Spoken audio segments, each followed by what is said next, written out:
এবার হিরো আলমও নিজেকে উপদেষ্টা দাবি করলেন বা নিজেকে উপদেষ্টা হিসেবে দেখতে চান। এটাই বাকি ছিল।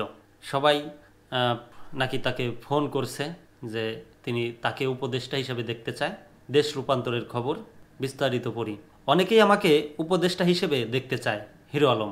অনেকেই হিরো আলমকে উপদেষ্টা হিসেবে দেখতে চায় বলে মন্তব্য করেছেন তিনি নিজেই। হিরো আলম বলেন, গত 2 দিন ধরে দেশের বিভিন্ন জেলা থেকে কল আসছে, পোস্ট করছে, ভাই আপনাকে উপদেষ্টা হিসেবে দেখতে চায়। চলচ্চিত্র নির্মাতা মোস্তফা সরোয়ার ফারুকীর অন্তর্বর্তী সরকারের উপদেষ্টা হিসেবে শপথ নেওয়া প্রসঙ্গে আয়োজিত সংবাদ সম্মেলনে তিনি একথা বলেন। মঙ্গলবার রাজধানীর রামপুরায় নিজ অফিসে এই সংবাদ সম্মেলন করেন হিরো আলম। ফারুকী উপদেষ্টা হিসেবে নিয়োগ পাওয়ার পর থেকেই সামাজিক যোগাযোগ মাধ্যমে চলছে নানা বিতর্ক। পাশাপাশি বিভিন্ন রাজনৈতিক দলও ফারুকী উপদেষ্টা হিসেবে নিয়োগ পাওয়ার তীব্র প্রতিবাদ জানিয়েছেন।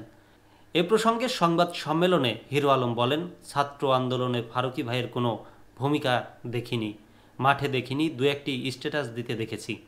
জনগণ মনে করে মোস্তফা সরোয়ার ফারুকী ভাইয়ের চেয়ে হিরো আলম যোগ্য, কারণ হিরো আলম আন্দোলনের সময় মাঠে ছিল।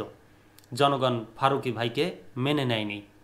উপদেষ্টা আসলে এই যে গতকালকে একটা খবর পড়লাম, একজন আইনজীবী তিনি বলছেন যে ফারুকী সাহেব এবং আকিস কোম্পানির যে আকিস এর একজন ছেলেকে উপদেষ্টা বানানো হয়েছে, এই দুইজনকে যদি প্রত্যাহার না করা হয় তাহলে তাকেও যেন উপদেষ্টা বানানো হয়।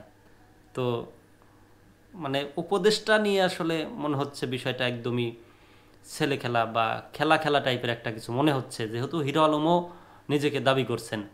তো উপদেষ্টা মনে হয় না আর সেই মানে ওয়েটমূলক একটা কথা থেকে যাবে, বা কথার যে একটা ভার সেটা মনে হয় হারিয়ে ফেলছে খুব শীঘ্রই।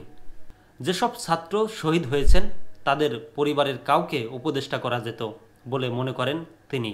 ফারুকীকে উপদেষ্টা করা নিয়ে প্রশ্ন তুলে আলোচিত হয়ে কন্টেন্ট ক্রিয়েটর বলেন, তাকে যে উপদেষ্টা বানিয়েছেন এর আগে কি একবারও জনগণের সঙ্গে বিষয়টি নিয়ে কথা বলেছিলেন?